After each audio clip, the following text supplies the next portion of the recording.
தம்பி ஃப்ரேம் விட்டு போயிட்டு பாரு, சீக்கிரம் உள்ளவா. Hey guys, get ready with me for college. So காலேஜோட last exam. So second year second செம்மோட லாஸ்ட் எக்ஸாம். ஸோ லாஸ்ட்டு இந்த கிளாரிஃபிகேஷன் ஏன் கொடுக்குறேன்னா, லாஸ்ட் டைம் வந்து பார்த்தீங்கன்னா செகண்ட் செம்னு சொல்லிட்டு ஆக்சுவலி இது 4th செம்.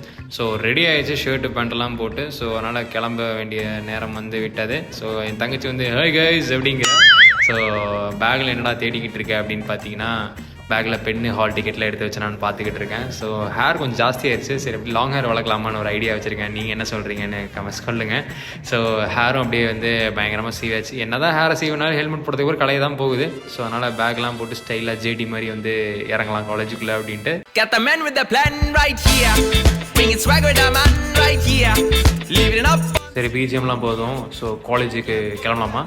என்னோடய லைகருக்கு வேறு ஆக்சுவலாக வந்து உடம்பு சரியில்லை. ஸோ காலேஜ் வரைக்கும் போகணும்னு தெரில, மலையில் சேரும் சகதியமாக ரொம்ப அழுக்காக இருக்காப்புல. ஸோ அதனால் வந்து அப்படியே காலேஜ் கிளம்பிட்டோம். இது பார்த்திங்கன்னா நம்மளோட அந்த எல்என்டி பைபாஸோட சிக்னல். ஸோ அப்படியே சிக்னலில் அப்படியே வெயிட் பண்ணிக்கிட்டு இருக்கேன்.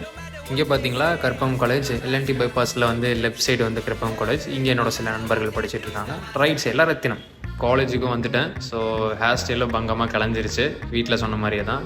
வீட்டில் வந்து சூப்பராக சிங்கம் சூர்யா மாதிரி செய்திருந்தேன். இப்போ பார்த்தீங்களா மண்டை பப்பர பேண்ட் இருக்குது. ஸோ இந்த பிளாக்கில் தான் நம்ம எக்ஸாம் எழுத போகிறோம், நியூட்டன் பிளாக். ஸோ அப்படியே வெயிட் பண்ணிகிட்ருக்கேன். மணி 9:30 ஆச்சு. எப்போ பார்த்தாலும் எக்ஸாமுக்கு லேட்டாக வரதையே வந்து இவனுங்க பொழப்பாக வச்சுருக்கானுங்க. யாருமே வரல, நான் மட்டுமே தன்னந்தனியாக வந்துட்டு வெயிட் பண்ணிக்கிட்டு இருந்தேன். என்ன பண்ணுறது?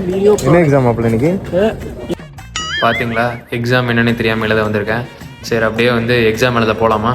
எக்ஸாம் எழுதிட்டு வந்தாச்சு. நம்ம பசங்களோட அட்டியில் உட்காந்து உரையாடல்கள் வந்து தொடங்கியாச்சு. என்ன உரையாடல், என்ன கான்செப்ட்னு கேட்டிங்கன்னா, நேற்றுக்கு நம்ம டைரக்டர் முதல்வா அவர்கள் வந்து இன்ஸ்டாகிராமில் வந்து ஏதோ ஒரு பொண்ணுக்காக நோட்ஸ் போட்டிருக்காப்புல.